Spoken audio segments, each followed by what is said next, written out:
స్వాతంత్ర్య దినోత్సవ వేడుకలకు దేశం ముస్తాబైంది. త్రివర్ణ పతాక రంగులతో నగరాలు వెలిగిపోయాయి. కాసేపట్లో ఢిల్లీలో ఎర్రకోటపై ప్రధాని మోదీ జాతీయ జెండాను ఎగురవేసి దేశ ప్రజలను ఉద్దేశించి ప్రసంగిస్తారు.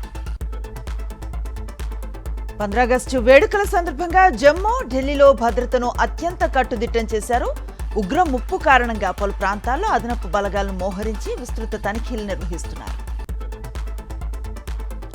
స్వాతంత్ర్య దినోత్సవ వేడుకలకు తెలంగాణ ప్రభుత్వం విస్తృత ఏర్పాట్లను చేసింది. రాష్ట్ర వ్యాప్తంగా ప్రభుత్వ కార్యాలయాలు, విద్యాసంస్థలు ప్రధాన కూడళ్లను ముస్తాబు చేస్తూ భద్రతను, ఏర్పాట్లను కట్టుదిట్టం చేశారు. తెలంగాణ ప్రజలకు స్వాతంత్ర్య దినోత్సవ శుభాకాంక్షలు తెలిపిన కేసీఆర్, పోరాట స్ఫూర్తి, త్యాగంతో కూడిన ప్రజల భాగస్వామ్యమే దేశానికి స్వాతంత్ర్యాన్ని అందించాయని తెలిపారు.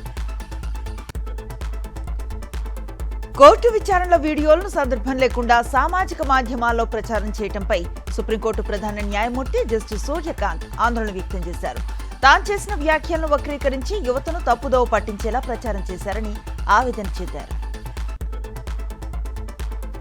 అనంతపురం రూరల్ పోలీస్ స్టేషన్ వద్ద రాత్రి హైటెన్షన్ చోటు చేసుకుంది.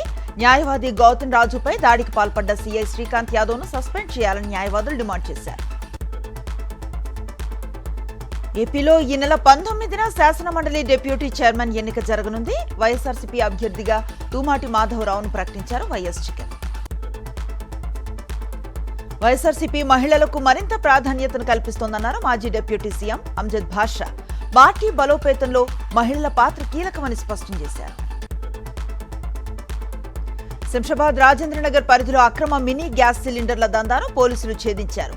750 సిలిండర్స్ ను స్వాధీనం చేసుకుని 4గురిని అరెస్ట్ చేశారు. కృష్ణా జిల్లా కంకిపాడు మండలం ఈడుపుగల్లులో అక్రమంగా మద్యం విక్రయిస్తున్న వ్యక్తిని పోలీసులు అరెస్ట్ చేశారు. 31 మద్యం సీసాలను స్వాధీనం చేసుకున్నారు.